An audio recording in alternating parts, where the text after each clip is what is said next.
ఇగో ఈ ముచ్చట ఎరకన పవన్ కళ్యాణ్ మాజీ భార్య అయిన రేణు దేశాయ్కు అసలు ఆరోగ్యం ఏమైంది అని గత కొంతకాలంకెళ్ళి సోషల్ మీడియా వేదికల చర్చ అయితే మొదలవుతున్నది. ఇక అయితే దానికి గాను ఆమె తాజాగా సోషల్ మీడియా వేదికల ఒక పోస్ట్ను అయితే పెట్టిందంట. ఇక దాంట్లో నా ఆరోగ్యం బాగాలేదని ఆమె రాసుకొచ్చిందంట. ఇక దీని మీద ఇప్పుడు ప్రతి ఒక్కరూ చాలా చర్చ అయితే చేస్తున్నారంట. ఇక ఎందుకనంటే ఇప్పుడు ఆరోగ్యం బాలేదనే విషయం అయితే పెద్ద సమస్య ఏం కాదు.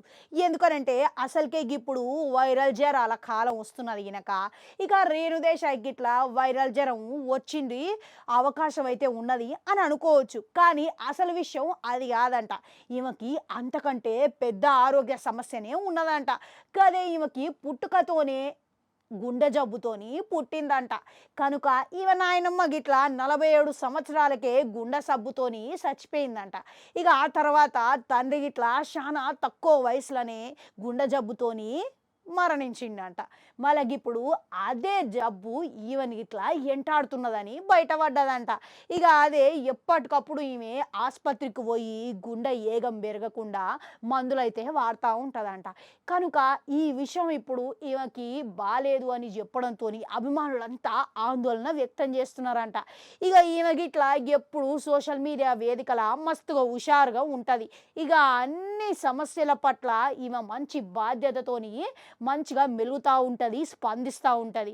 అందులోనూ జంతువుల పట్ల జంతువుల ప్రేమికురాలు లెక్క జంతువులని ప్రేమించాలి అని ఎప్పటికప్పుడు మనకి చెప్తూనే ఉంటుంది. ఇక ఇటీవల వచ్చిన భారతీయుడు టూలా కుక్కలతోని ఇక చాలా అసభ్యకరమైన డైలాగులు చెప్పించడంతో అసలు దానికి గిట్లా ఆమె స్పందించి ఇటువంటి సినిమాలు ఫెయిల్ అయినందుకు కానీ ఫ్లాప్ అయినందుకు గాను నేను చాలా సంతోషం వ్యక్తం చేస్తున్నా అని ఎప్పటికప్పుడు ఈమె అభిప్రాయం అనేది చెప్తూనే ఉంటుంది. ఇక గింత మంచి మనసున్న ఈవిడకు అసలు గిటువంటి జబ్బు ఎందుకు వచ్చింది అని చాలా మంది నిరాశ చెందుతున్నారంట. ఇక ఇన్నారు కదా, జీవితం అంటే అదే మరి. ఇక ఎప్పుడు ఏమవుతుందో అనేది ఎవ్వరని చెప్పలేం గినక అసలే ఇది ఊరుకుల పరుగులు జీవితం గిట్లా. ఇక మీరు గిట్లా గట్లా ఎప్పుడు ఊరుకులు పెట్టకుండా ఇక యాలకింత బుక్కడు బువ్వ ముద్ద తినాలని మంచిగా ఆరోగ్యం పదిలంగా చూసుకోవాలని కోరుకుంటా మళ్ళా కలుద్దాం.